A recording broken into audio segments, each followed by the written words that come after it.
Hello Arvind. ಹಾಂ, back portion I C.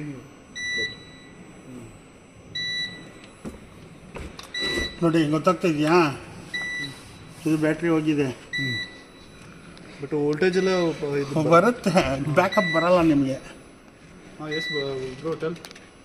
Voltage ಬರುತ್ತೆ, backup ಬರಲ್ಲ. No they taken fully shut down. ఇది 2.5 ఇది ఒకటి పోతే నేను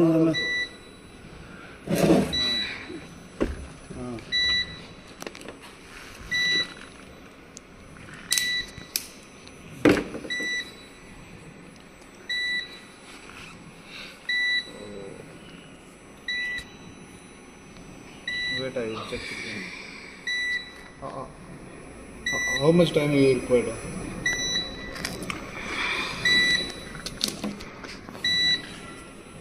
How much time you required?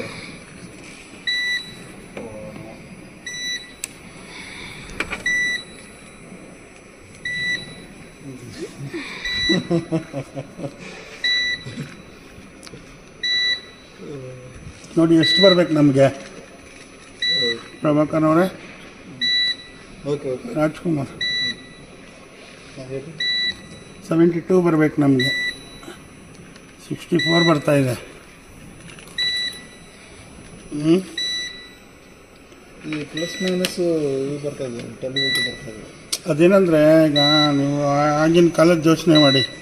Shell ತೊಗೊಂಡ್ರೆ ವೋಲ್ಟೇಜ್ ಇರುತ್ತೆ, ಆಟಿಕೆಗೆ ಕನೆಕ್ಷನ್ ಮಾಡಿದ್ರೆ ಆಟಿಕೆ ಓಡಲ್ಲ. ಯಾಕೆ? ಆಂಪಿಯರ್ ಇರಲ್ಲ, ವೋಲ್ಟೇಜ್ ಇರುತ್ತೆ. ಜ್ಯೂಸ್ ಕರೆಂಟ್ ಅಂತ ಹೇಳ್ತಾರಲ್ಲ, ಅದಿರುತ್ತೆ ಅಷ್ಟೇ. ಇವಾಗ ಇದು ಅಷ್ಟೇ, ವೋಲ್ಟೇಜ್ ಬರ್ತಾ ಇದೆ. ನೀವು ಬ್ಯಾಟ್ರಿ ಟು ಬ್ಯಾಟ್ರಿ ಸ್ಪಾರ್ಕ್ ಮಾಡಿದ್ರೆ ಸ್ಪಾರ್ಕ್ ಬರಲ್ಲ. ಒನ್ಸ್ ಬಂದರೆ ಕೂಡ ಮತ್ತೆ ವೋಲ್ಟೇಜ್ ಕ್ಲೀನಾಗಿ ಡ್ರಾಪ್ ಆಗಿ ಹೋಗಿರುತ್ತೆ.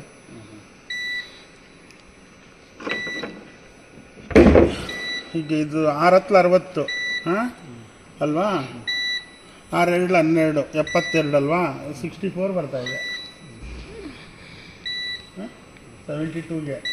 ಈಗ ಅದನ್ನ ಹಂಗಂದ್ಬಿಟ್ಟು ಈ ಒಂದು ಶೆಲ್ ಹೋಗಿದೆ ಅಂತ ನಾವು ಈ ಒಂದು ಶೆಲ್ ಚೇಂಜ್ ಮಾಡೋಕ್ಕಾಗಲ್ಲ. ಅದು ಹೌದು. ಯಾಕೆ ಗೊತ್ತಾ? ಈ ಕರೆಂಟೆಲ್ಲ ಒಂದೇ ಥರ ತೊಗೋಬೇಕು. ಇವು ಈ ಒಂದಕ್ಕೆ ಮಾತ್ರ ಈ ಕಡಿಮೆ ತೊಗೊಳ್ತಾರತ್ತೆ, ಇವೆಲ್ಲ ಜಾಸ್ತಿ ತೊಗೊಳ್ತಾರತ್ತೆ. ಆವಾಗ ಸರಿಯಾಗಿ ಚಾರ್ಜ್ ಆಗಲ್ಲ. ಇದು ಮಾತ್ರ